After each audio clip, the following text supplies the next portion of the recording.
Hello everyone, welcome to another edition of VAFA Tragics. Great to have your company for another week. Huge show to get through tonight. As we do every week, we welcome Nick Armistead. How are you, Nick? Oh, very well, Lenny. Yourself? I'm very well, thank you. What caught your eye on the weekend?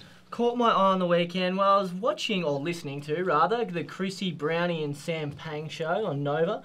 And at the moment, they're doing this Coach's Biggest Spray. And I thought I heard a familiar voice. None other than Erwin Layden from St Mary's Salesian. So just have a listen to him absolutely spray the boys when they were playing against Fitzroy. Is there any chance you can get closer forward? Any chance? Really? Out there, last stoppage. Man up! What's the instruction? Man up! You're sitting here in a half-ball feet by yourself. You have to run 30 metres. Not good enough. You haven't caught a spray from that 18 months. I hate to do it. I don't want to do it. But that was just embarrassing for the footy club. Time for you to take responsibility. I can't move the deck chairs on the Titanic anymore. I can't hide people anymore, and some of you are trying to hide. And I hate to say that, I absolutely hate it. But the reality is, if you're not prepared to stick your hand up and do what's required for the footy club, put your body on the line when it needs to be put on the line, hold on to the footy when it needs to be held on, hit that simple target, or push into the space to be the receiving option, then don't bother coming. Now that is one of the all-time genuine sprays, Lenny. I don't know, Erwin was happy for us to play that, but clearly not happy. You ran it by him, did you? Ran it by him, had to run it by him. Didn't want to do the drive-by Nah. without finding out? Nah, I'm too scared for that sort of stuff. I liked this tweet from Tate Shaw. I've got to go to my phone because it was obviously a buy for the Premier sections on the weekend. And he's a young man from St Bede's Mentone. Yep. He's gone with this one. Tipping the bull ring will get an absolute workout from the private school sector this weekend with VAFA buy round and 2 blockbusters scheduled. RM Williams with a chino pant and a dress shirt will be a popular choice. A scarf or 2 is a lock. And the and a lock is the Fight MND beanie. It could be a safe bet. Yeah, 100%. I like it. I like it. I think it's accurate. It's a great portrayal of what's going on in the world of the private school sector. Those Fight MND beanies have gone gangbusters amongst VAFA players. Oh, that's fair enough too. It's a great cause. So I did enjoy that from, that's what caught my eye. A couple of things that took my eye and interest as well. Big women's show today. We've got Bridie Walsh coming from West Brunswick going to join us. Lucy's going to join us right after this first break to talk all the fallout from the women's finals, of which you were at one yesterday at Melbourne Uni. Obviously drama scenes there. Well, I'd sort of put that behind me because I just, I couldn't believe it. Now, I'll start by saying, like, I'm obviously out there as well with your dim sim gate, and I was at West Brunswick after that game, and I was selling 80-cent dim sims. Fantastic stuff. Well done, West Brunswick. Another Fantastic tick for stuff. them. They'd actually run out there because they're so cheap, so that's unsurprising. Melbourne Uni crisis. Now, I just want to go over this. Now, Melbourne Uni is ranked #1 in Australia. It's ranked number 32 in the world. As a university. Educator, yep. Yeah, it's ranked number 32 as a university in the world and number 7 graduate employability worldwide. And yet, at the second semi-final, when Melbourne Uni took on Marcelin, the biggest game of their women's season, there was no hot food in the canteen. It's disappointing scenes. The reports I've heard out of the uni, poor young kid behind the register was under a lot of pressure. He was under a lot of, and he capitulated too, the poor kid. Don't say he capitulated. He had his glove on and he was handling the money. I mean, he was copping it from every angle, the poor bloke, but not good enough from Melbourne University. Oh, it's time. So given a not good enough. It is time to invest a bit of that money into the canteen for such a big women's game. I don't think Melbourne Uni Footy Club have much say over where the money's being Well, invested from the actual campus of the should. university, but never mind. Just some division football matches that took your fancy over the weekend. Clokey's moving in on 100. He is. He's kicked 10 goals on the weekend. He's up to 89 for the season, so he's only got 11 to go, and you've got to think that the boys are going to be looking for him over the next 2 weeks. We'll be hopefully get there with cameras to capture that moment. Old Paradians, 2 losses in a row. Yeah, and look, we joked last week that we might have mozzed them by having Chris Candelakis on the For Love of the Game podcast, but it really looks like we might have derailed their season a little bit. They're not worried. I did see timely losses. Yeah, they are timely. But UHS, congratulations to them. They've just taken top spot in Division 2. And great to see Q Bears avoid relegation as well. They didn't get the win on the weekend, but with Brunswick losing, they confirmed their relegation with Q managing to stay up. So we like to talk the positives. Right, we're going to take a break. Quick first segment there. We're going to get Lucy Lekic at the desk to talk all the fallout from the women's footy finals right after this. Anytime is the right time to get fit at Anytime Fitness. Access over 400 gyms across the country 24/7 and discover why more Australians train at Anytime Fitness than any other gym. Go online and register now for your free 7-day pass and feel something better. Welcome back to the Tragics. Lucy, welcome. Thank you, Lenny. Good to be here. I just noticed something, sorry, to distract you. We've got the thick and thin round record here. George Burberry on the front. Shaves his armpit hair. I'm not sure if we can get a shot on that, or maybe that one there. Get a shot on that. What a stitch up. Surely not. No armpit hair. Well, maybe he just improves his speed, perhaps. Probably does. Hair slows him down.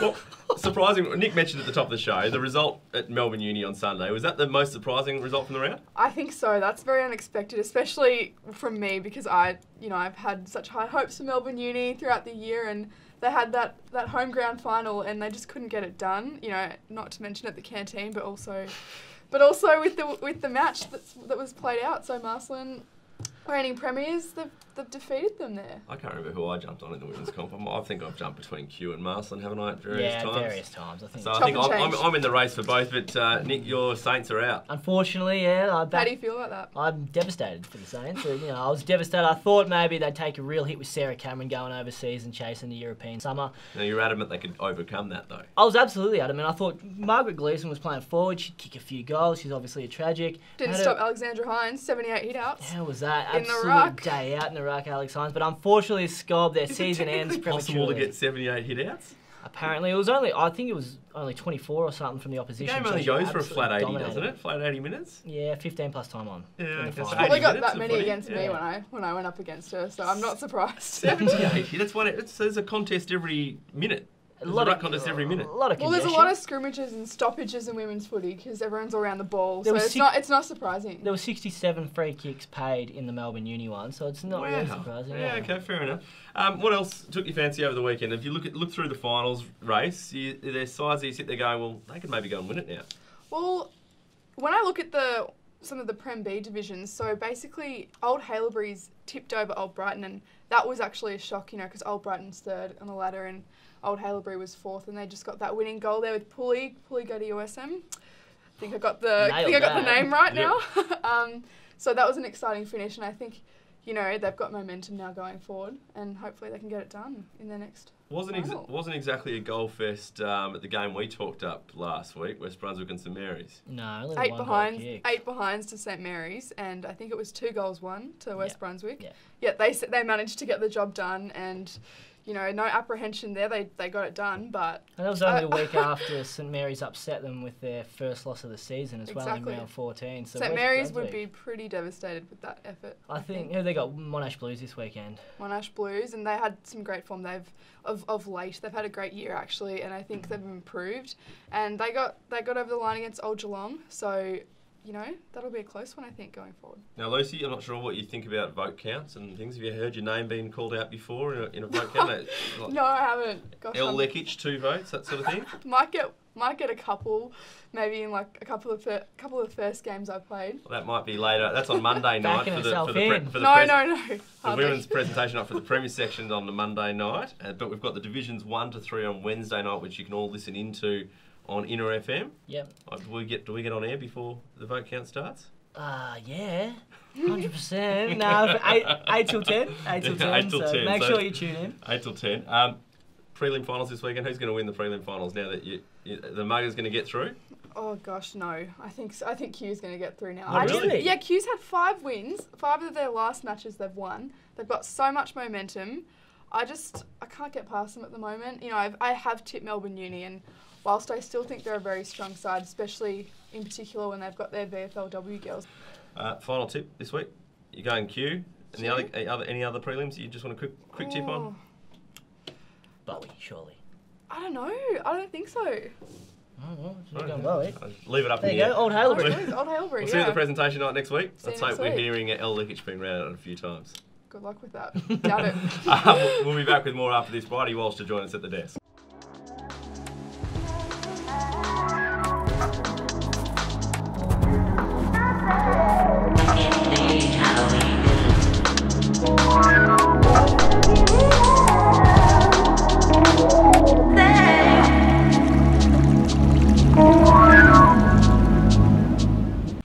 to the Tragics. As I mentioned, we're very privileged to be joined by Bridie Walsh, victorious Bridie, coming in after a semi-final win on the weekend. Yeah, Congratulations. that's right. Thank you very much. Yeah, pretty stoked. How was the game? Yeah, it was a pretty tough game. Big, strong wind coming in from I don't know what end that is, but the far end, I guess. Park Road end. Yeah, Park Road end. And it was, it was definitely a 2 quarters of hard fought and then 2 quarters where you could kind of hopefully Hang on. not do too much and get it kicked in Yeah. in your half. But, it was a tough game. Did your defenders get all the awards post-game? I don't know if you guys give awards or name your best, but St Mary's probably dominated possession for a large portion of that, and you've kept them goalless. Yeah, geez, the defenders did very well. There was some really good, good work back in the back line. I don't know if they got any awards, or I think some of them did, if you look at the best on, but yeah, they did a very good job. So why did you lose the previous week to the same opposition? Well, we'd gone through the season undefeated, and I think... Was there an ambition to go through the whole year undefeated at that point? Oh, yeah, you never want to lose. Yeah. You never actually want to lose, but I do think in hindsight it probably was a good thing having a loss and giving us that scare. We'd had some tough games against some pretty good opposition. Old Camberwell were actually tough, and it was by no means a walkover there, and I think we'd been due for a loss. We'd scraped through, so it was good. Do you approach St Mary's games a little differently to everyone else, especially after what happened in the grand final last year, going down by a point? Yeah, they're definitely our biggest rival on the field, and I think there's a lot of energy about it when we're going into those games. I think we're definitely hard fought, and we look forward to them, but we're always pretty nervous. So do you know, by being that rivalry, do you know who's going to come to you and play on you, and do you know who you're going to play on? And is it sort of, you're familiar with all the opposition now? Yeah, we're getting more familiar. I think we're usually, there's certain players that you're looking out for in their team, and I imagine it's the same with us. So yeah, we're definitely getting more familiar and trying to learn how to play them a bit better. Because you were matched up on Tash Rappos, who's a big B teammate of yours, weren't Yeah, you? she is a big V mate of mine. I was matched up on her for a bit. I think they were trying to get rid of me, push me off for a bit, but and she did well. So Tell us about West Brunswick, the footy club. You've got some siblings also playing there as well? I do. I've got 2 younger sisters and a brother that play there. My brother brought me down back in 2016. I was pretty lucky to get around the club through that. And then I brought my 2 younger sisters down, and they're having their first season. And my younger sister Genevieve is playing in the reserves this year. She played in the reserve semi on the weekend. So my question is, Yeah. who's the better sibling? Who's the more talented footballer? Who's the more talented? I think I'd have to say Xavier, who's 15 and not yet in Melbourne. not yet in Melbourne. Not yet in Melbourne. Well, He's so- living back home in New South Wales. How many Okay. have represented the Big V? Oh, well. One day. So you're from New South Wales originally? Yeah. So whereabouts in New South Wales? Northern New South Wales and Armidale. Okay, so is that drought-stricken area at the moment? Is that all part of it? Yeah, a bit of a drought-stricken area. I was talking to my dad about it this morning. It's not looking too good up there.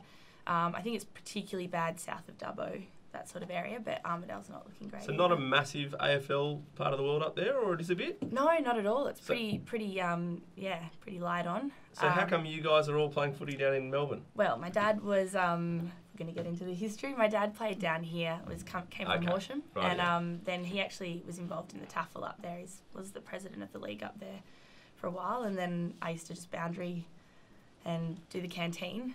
But I was told I wasn't allowed to play because I'd break my violin playing fingers. Okay, so you're a I do. violinist as well? Yeah. And do you still play the violin? I do a little bit, yeah.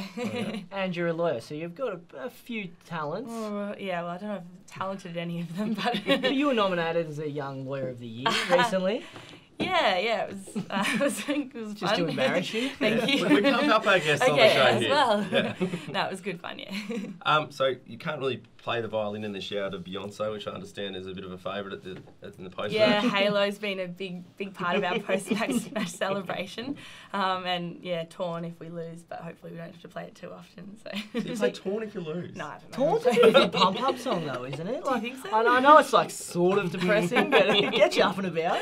It gets you up and about for a night out, I think, yeah, probably. So what are you going to, speaking of nights out, you're saying you might go for a bit of a team bonding on your weekend off this week, or are you going to do a little bit of training? Or what's the plan with making it through the grand final with a week off? Yeah, I think we'll just be pretty focused and ready for the next week. I think we're all pretty pumped up and ready to hit the grand That's final very hard. sensible So I from a don't think coach, we'll be saying the right things. Yeah.